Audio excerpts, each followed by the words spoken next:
I've made every mistake you can make in Bitcoin. And I don't mean small ones. I mean the kind that keep you up at night. The kind where you stare at your screen and think, how did I let this happen? I chased shiny altcoins. I trusted the wrong platform with my money. I bought on emotion. I ignored smarter ways to invest. But here's the thing.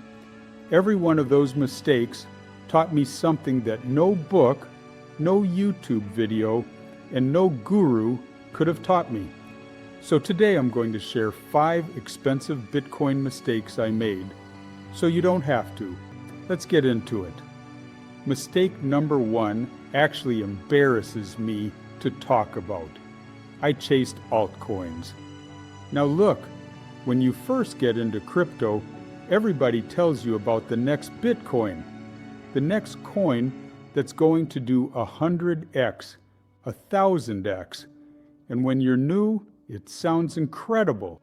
Why would I hold boring old Bitcoin when this shiny new token could make me rich overnight?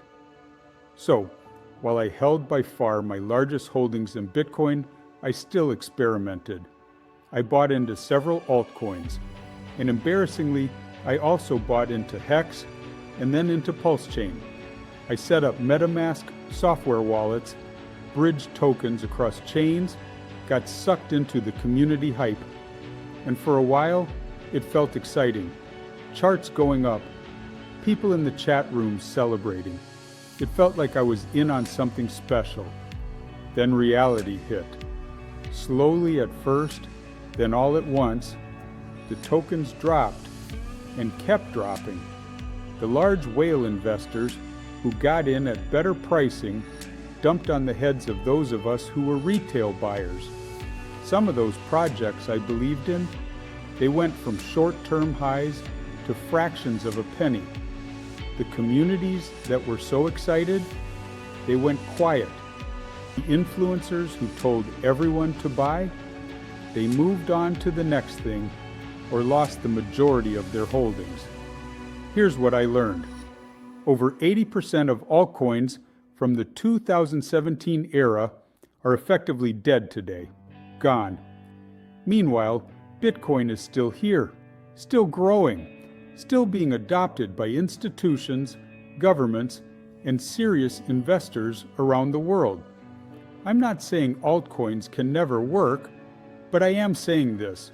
If you're building long-term wealth, Bitcoin is the foundation. Everything else is a gamble. And I learned that lesson the expensive way. Mistake number 2 cost me real money. I left Bitcoin on a centralized platform, specifically BlockFi. At the time, it seemed smart. They offered interest on your crypto. Who wouldn't want that? So I moved a significant amount of Bitcoin onto their platform and collected those interest payments. It felt like the best of both worlds, holding Bitcoin and earning yield. Then FTX collapsed, Sam Bankman-Fried went down for fraud, and companies around him, including BlockFi, filed for bankruptcy. I remember sitting at my kitchen table, staring at my laptop in disbelief, and realizing that the Bitcoin I thought was mine wasn't. Not really, because my Bitcoin was used as BlockFi collateral and I didn't hold the private keys.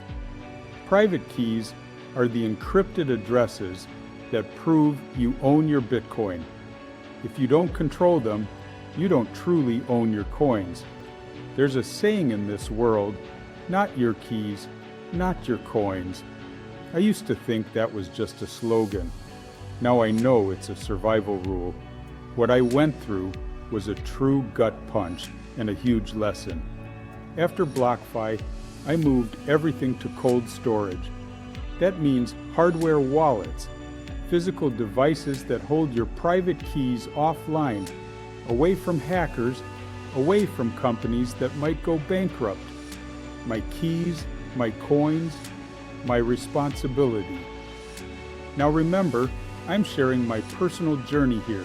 not giving financial advice. Always do your own research. But if there's one mistake on this list that I wish I could take back, it's this one. Mistake number 3. I bought on emotion. When Bitcoin was surging, I bought more. When it was crashing, I froze. That's backwards. The smart move is dollar cost averaging, buying a fixed amount on a regular schedule, no matter what the price is doing. When prices are high, you buy less Bitcoin. When prices are low, you buy more.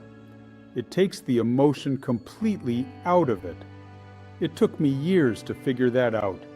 You can figure it out right now. Mistake number 4. I ignored tax-advantaged accounts for way too long. Most people don't realize you can hold Bitcoin inside a retirement account through highly regulated institutional investment-grade companies, while any centralized institution also brings with it a degree of risk. The market matured over the years. The difference between exchanges like FTX or BlockFi is day and night from that of the big institutional finance of today.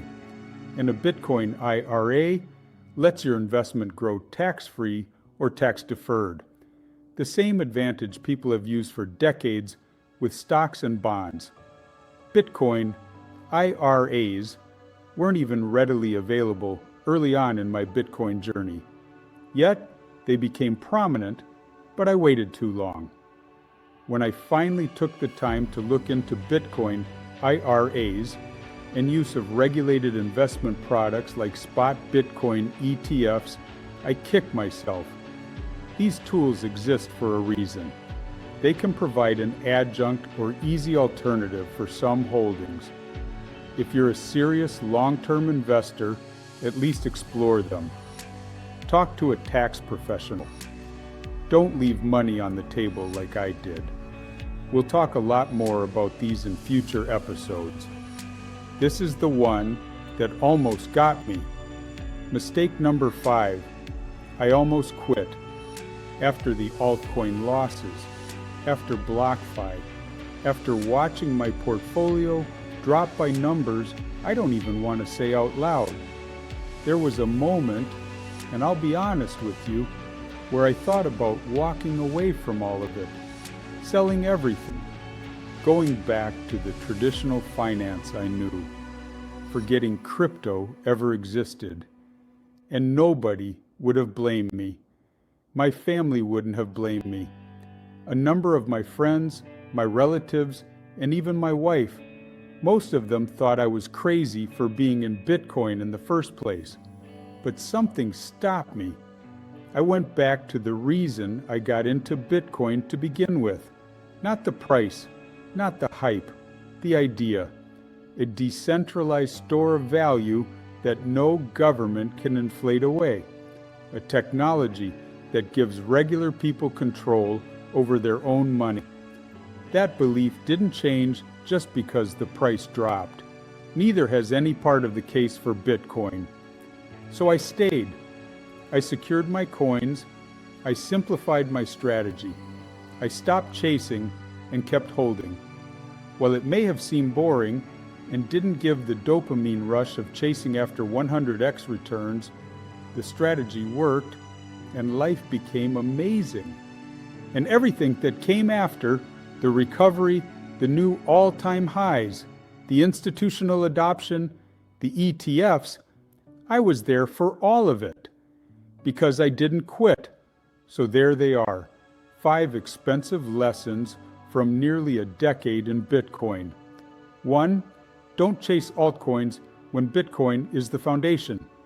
2, don't leave your coins on a sketchy platform to chase yield. 3, have a plan and stick to it. 4, use the tax advantages available to you. And 5, the most important one, don't quit when it gets hard. Because the people who quit during the bear markets, they're the ones with regret stories. The people who stayed, they're the ones building real wealth. I'm the Bitcoin veteran. I've been through the fire, and I'm still here. not because I'm smarter than anyone else, but because I learned from every single mistake, and I refuse to let them define me. If you're making some of these mistakes right now, that's okay. That means you're in the game, and being in the game is how you win. Hit subscribe if you want more hard-won lessons from the trenches. No hype, no nonsense, just real talk from someone who's been there. Your next level is waiting. Stay in the game.